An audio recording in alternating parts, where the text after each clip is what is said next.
大家好，歡迎來到文昭談古論今。今天是2026年1月26號，星期一。1月24號，中共中央軍委副主席張又俠官宣被抓，毫無疑問是接下來需要反覆被提起的一個話題。他帶來的震撼程度不亞於1971年林彪的出逃。他不僅是一個高官倒下的問題而是中共整個權力大廈都被震歪了。他給中共整個權力體系造成了不可挽回的結構性傷害。具體的說就是中央軍委事實上都等於被廢黜了，只剩下習近平和張生民兩個人。張生民是一個聽喝辦案的人，其實也就是習近平一個人了。而中央軍委是中共權力大廈最重要的基石之一，那這塊基石沒有了，那整個大樓重心就偏了嘛，就会倒向一邊。那麼原來為這棟大樓設計的力學結構也就都不是那麼回事了。那很多地方可能就要發生斷裂，這棟大樓以後也許會自己坍塌掉。即使不塌，它也會成為一棟危樓，也不適合居住，它的功能也喪失了。它自己不塌，也得以後動手把它拆掉。那麼這種力學上的要件其實在權力結構的搭建當中也是有的。所以說張又俠倒台這個事情，它影響非常深遠，它要引發一系列變動，會作用到許許多多的領域。逮捕張又俠和聯合參謀部參謀長劉振立是集體逮捕的行動，針對這種級別的官員，在反腐十幾年當中從來沒有出現過，又是突發的、倉促的，沒有任何程序節點的，這其實就是政變模式在星期六那期加班節目當中，我談到這是政變還有很多觀眾不贊成其實除了政變之外，它沒有別的解釋。那麼發生了這種事情以後，第一緊迫的任務是什麼呢？就是得交代一個理由，黨心震恐，軍心震動，他們倆到底犯了什麼事兒，得給個說法是吧？於是解釋很快就来了，來自於兩個方向，既來自於中共內部的官宣，也來自於外宣。而外宣的角色呢，這回是《華爾街日報》扮演的所以美國這家百年老報也被拖下了水。不管是搶新聞也好，還是主動默契的扮演放風的角色也好，總之這一回《華爾街日報》扮演了一個很不光彩的角色。首先，解放軍日報在1月24號接近午夜的時候發表了社論，初步宣布了張又俠和劉振立的罪名是嚴重辜負黨中央、中央軍委的信任重托，嚴重踐踏軍委主席負責制，嚴重助長影響黨對軍隊絕對領導，危害黨的執政根基的政治和腐敗問題，嚴重影響軍委班子的形象威信等等。其實在這一大篇罪名當中，最重要的一句話就是說張又俠嚴重踐踏了軍委主席負責制，影響了党对軍隊的絕對領導。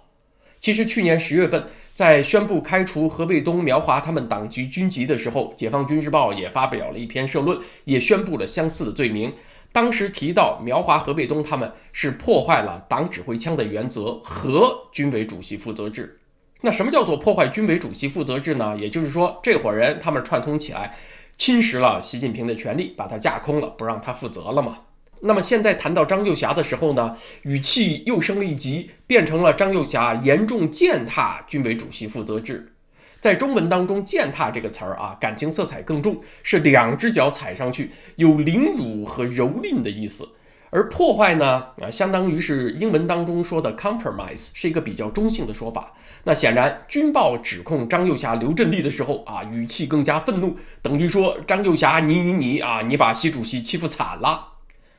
是在急於為逮捕他的行動尋找理由，等於也承認了張又俠對習近平權力的威脅更直接也更大，也相當於承認了這就不是什麼反腐問題，本質上這就是權力鬥爭。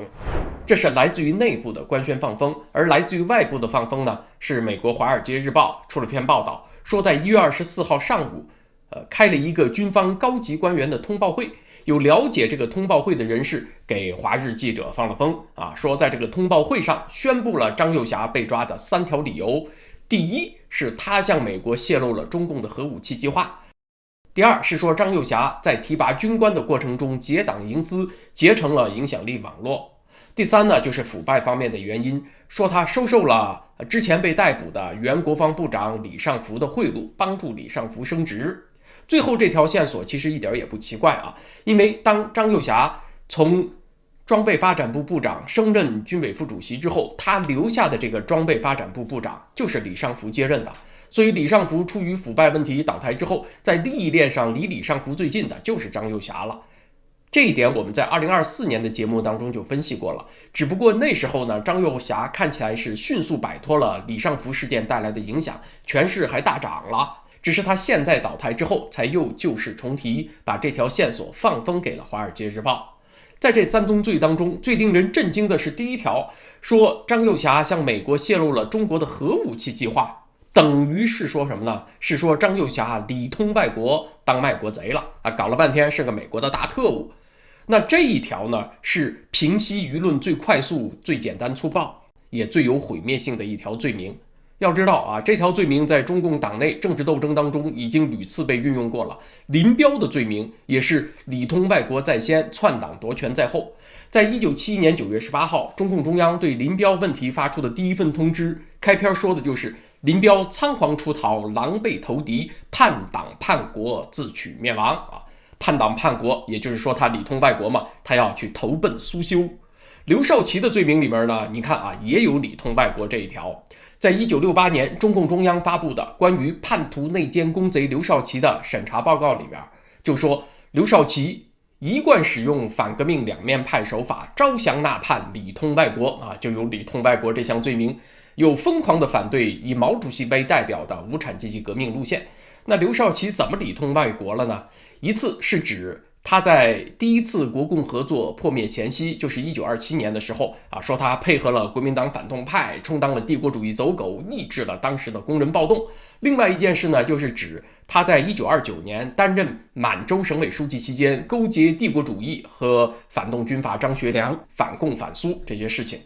甚至在打倒彭德懷的罪名當中，都出现了裡通外國這個罪名。原因呢，是赫魯曉夫在出訪波蘭的時候提到了中共正搞的人民公社運動啊，發表了批評意見。結果呢，彭德懷也在廬山會議上上萬言書，質疑人民公社，質疑大躍進和三面紅旗，於是就被認為是在配合蘇修，裡通外國了，是在污衊社會主義大好形勢。可見這個叛變投敵裡通外國，是當中共出現重大政治爭議的時候，打倒對手最優先使用的罪名，是堵嘴的奇招啊！這就像罵海外異議人士沒有別的理由找了，就說是拿了 CIA 的錢，是當了漢奸間諜一樣。只是中共對自己人更狠，越到危機拿不出理由的時候，就說對方裡通外國了。那這一次用到了張又俠身上啊，是一點也不例外。只不過呢，這次說張又俠裡通外國的啊，是外國媒體說的，因為中共這邊要給個調查報告，給一個逮捕張又俠理由的完整交代，它確實需要時間。但是現在緊急嘛，得先穩住人心，就需要先放風，於是就選擇了《華爾街日報》啊，通過某位自稱了解通報會的人給《華爾街日報》提供材料。那我就納悶了，是不是這位提供材料的人才真正是裡通外國呢？哎，你看這事兒就相當糾結了。然而在這樣一個非常敏感的時刻，作為一家有信譽的國際媒體《華爾街日報》不加分辨的拿過材料就用，事實上也起到了幫中共維穩的作用，做到了黨媒做不到的事兒。所以我說他扮演了很不光彩的角色。接下來说说大家最關心的政變後果，抓了張又俠以後軍心是否穩，是不是有可能軍隊譁變啊，讓劇情再度反轉呢？張又俠還有機會呢？從目前多個渠道傳出的消息看，軍官們的即時通信工具被要求上交啊，就是得上交手機集中保管，禁止軍人之間私自談論這個話題。各軍事單位正在密集的開班學習習近平思想，其實也就是要集中表態，劃清和張又俠和劉振立的界限。軍隊內部正處於高壓狀態。至於軍中有沒有發生大規模的抵觸呢？過去2天沒有這方面的消息。不出意外的話，軍隊內部的大規模逮捕和大規模收容審查應該正在進行中啊！我認為這是一定會發生的，因為這就是共產黨清洗軍隊的時候一貫遵循的模式。先會畫出一個很大的圈，把首要分子的關聯網絡畫得很寬，然後關押審查大批人員，讓他們交代問題。那種比較容易說清楚的呢，就會先放出來。如果軍隊當中真的有張又俠的死黨，不甘心束手就擒，那麼他們的反應窗口其實很短的，想要拼死一搏掀桌子，其實也就那麼1-2天的時間，錯過的話錦衣衛就到門口了。但是這個事情已經發生了幾天，仍然沒有這方面的消息。那看起來軍隊譁變、緊急起事、倒戈一擊這一幕啊，發生的可能性不大了。大家可能在 X 上看到一些驚悚的消息，說什麼張幼霞被82集團軍的特戰部隊給搶了出來啊，已經回到了八一軍委大樓，在和習近平對峙呢。還說有多地的駐軍正在趕往北京啊，這些事兒呢，咱們只能當成個故事來聽。星期一，中國政府網等等官網都已經刪掉了張幼霞的全部資料。這些官網有的反應速度慢一些，但是截止到星期一，基本上都刪了。那只能說明這件事情逮捕張幼霞是事起倉促，每個部門的反應效率不一，還不能說明中共政府內部就發生分裂了。但是截止到星期一，我們看得出來，第一波慌亂已經度過去了，宣傳和組織上的口徑已經統一了中共體制內部又恢復了常態。張幼霞反殺看来是反殺不了了，那接下來中共会不會馬上对台灣动武呢？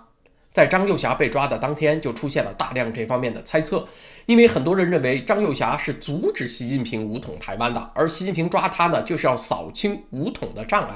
之所以有這種印象，是出自於過去幾年的一些分析。這些意見認為，張幼霞對武統台灣持比較謹慎的態度。他認為這個解放軍還有一些短板沒有補齊，所以還不具備攻台的能力。有些美國智庫也說解放軍將領很懼怕與美軍直接交手，所以就給人造成了一種印象，張幼霞在對台灣武統上是持消極態度的。但是這些消息呢，大多數是來自於爆料和分析。張幼霞自己在公開渠道的表態和其他中共官員其實並沒有區別，都說中共解放軍在維護國家統一和主權的問題上是毫無退縮的。所以我認為習近平抓張幼霞並不是出於對外動武的需要，並不是武統早2年還是晚2年的分歧。我更加是傾向於贊同張幼霞和劉振立是有政變圖謀的，但走漏了消息，被習近平先下手為強這種猜測。但是習近平會不會因為政變之後統治集團內部壓力上升，從而為了轉移矛盾孤注一擲，提前對台灣動武呢？這也是很多人猜測的一種劇情發展方向。我個人的看法中共對台灣動武的風險短期內是下降的，長期也是下降的，但是中期是上升的。所謂中期呢，應該就是幾個月到1年左右的時間。短期風險下降，就是在幾個月之內，是由於習總實在忙不過來，現在是大批軍官要隔離審查、要交代問題的階段確實沒有精力組織攻台，現在是要抑制軍隊活力的時候，直到人事大換血完成。張幼霞在軍中的歷練非常廣，根脈很深，這也就意味着查他的案子要牽連到很多人。比如我今天簡單的檢索了一下，在張幼霞擔任第13集團軍副軍長和軍長期間，他的直接下屬之一第37師師長王凱，從2021年起就在擔任西藏軍區司令員，是中將銜，還是第20屆中央委員。張幼霞的另外一位下屬第13集團軍某师师長曹軍章，從2025年7月起就在擔任武警部隊代理司令員。這還只是和張幼霞有關聯的非常直接的關係網的一部分。那麼這些從第13集團軍出身的將領，現在沒跑都是審查對象。就像林彪倒台之後，原來第4野戰軍體系內的將領都受到了系統性的審查一樣。那麼現在審查張幼霞也是這樣一個套路。張幼霞又擔任過北京軍區副司令員、瀋陽軍區司令員、總裝備部部長，直到中央軍委副主席。他從集團軍到大軍區到總部，履歷健全，處處都留下了足跡，也處處都有故交舊部，所以受到審查的範圍將會極廣。更何況同時被抓的還有聯合參謀部參謀長劉振立，這會讓中共的高層指揮體系陷入癱瘓，重建指揮鏈肯定是需要一段時間的，所以短期內攻台的風險會下降。從長期來看呢，中共攻台的風險也在降低，因為整個軍隊的指揮體系要重建，就會拖長攻台的準備時間。像一些軍事採購可能得停下來接受審計，去挖張幼霞他們的腐敗證據，而且官員的大換血也會影響到計劃的延續性對於中共解放軍這個龐大的官僚機器來講，就會降低它的效率。而且人事的震盪不出意外也會波及到中層校級軍官，很多這層軍官會辭職或者被安排轉業，因為這在習近平第一波軍隊反腐清除郭伯雄和徐才厚勢力的時候已經發生過了在後來的軍改過程中也發生過。那接下來要清除張幼霞餘毒嘛，我估計也會發生這一切動作都會讓軍隊的效率變低，讓計劃延後。但是呢，雖然攻台的短期、長期風險在下降，但是中期風險卻有上升，因為習近平需要臨時委任一批人去暫時頂替重要的位置。那麼年輕的少壯派軍官就有晉升的機會，這夥人為了坐穩位置，以及為了更上一層樓不是中央軍委還有這麼多位置空着的嗎？就有可能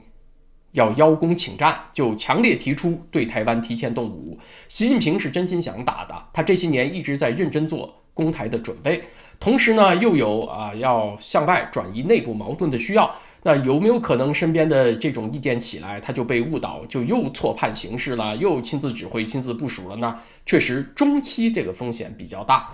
然而，與日本這邊摩擦的短期風險現在卻是有所升高，因為在釣魚島這邊升級衝突政治風險是相對可控的，它不需要大規模的動員，而是增加漁船、增加海警船就夠了，軍艦在外圍觀望，伺機介入。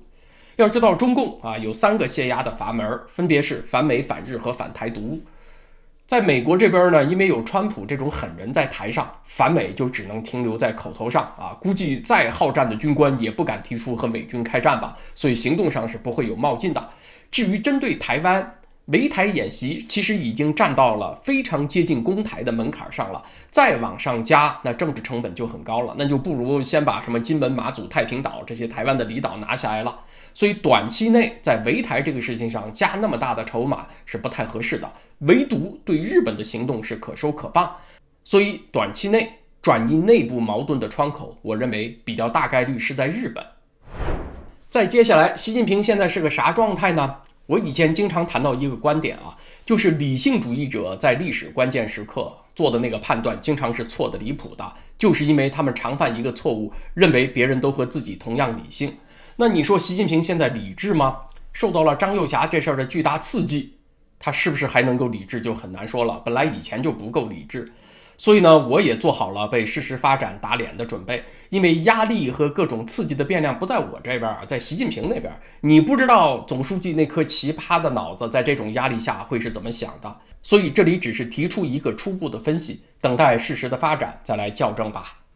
那麼我的理解，習近平現在是個啥狀態呢？其實比起政變之前，他更加不安全了。習的殘酷清洗激發的是恐慌，而不是恐懼。斯大林和毛澤東，當然他們也是非常殘酷的獨裁者，但是他們並不是癲狂，他們是理智的把残酷作為統治工具在使用。臣民感受到的是他们非常沉着的、有計劃的使用暴力，所以帶來的是一種攝服感。